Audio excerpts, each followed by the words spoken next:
யாருமா அவங்கள அப்படி சொல்ல சொன்னது? Jayanthi police, lady police. அவங்க தான் திருப்பத்தூர்லேருந்து கூட்டின்னு வந்த மாதிரி சொல்லு, நாங்களாக உன்னை பார்த்து நாங்களாக கூட்டின்னு வந்த மாதிரி சொல்லு.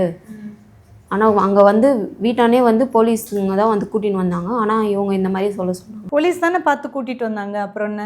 அவங்க கூட்டின்னு வர வேண்டிய அவசியம் இல்லை மேடம். நான் ஹைகோர்ட்டில் போட்டனால தான் கூட்டின்னு வந்தாங்க. ஏன் சத்யராஜை மாட்டி விட்டுருக்கலாம்லாமா ஜட்ஜு கிட்ட? இங்கே வந்து எனக்கு அந்த கொஷின்லாம் கேட்கல. வீட்டுக்கு போறியா இல்லை ஓமுக்கே போறியான்ட்டு தான் கேட்டாங்க. நீங்கள் என்ன சொன்னீங்க? வீட்டுக்கே போகிறேன்னு. அப்பா அம்மா கிட்ட போகிறேன்னு சொல்லிட்டீங்களா?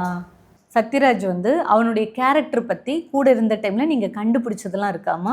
ஏற்கனவே 2 பொண்ணை லவ் பண்ணின்னு இருந்தான் முன்னாடியே. அப்புறமா கல்யாணம் ஆன பொண்ணு, கல்யாணம் ஆகி 2 குழந்தை இருக்குது அவளுக்கு.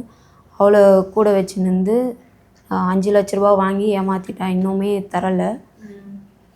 அடுத்து தான் நான் 4வதாக தான் நான் போய் மாட்டிக்கினேன். அப்போ ஒரு கேரக்டர் தான் என்ன அந்த சத்யராஜ் கேரக்டர்? பொம்பளை பொறுக்கி தான்.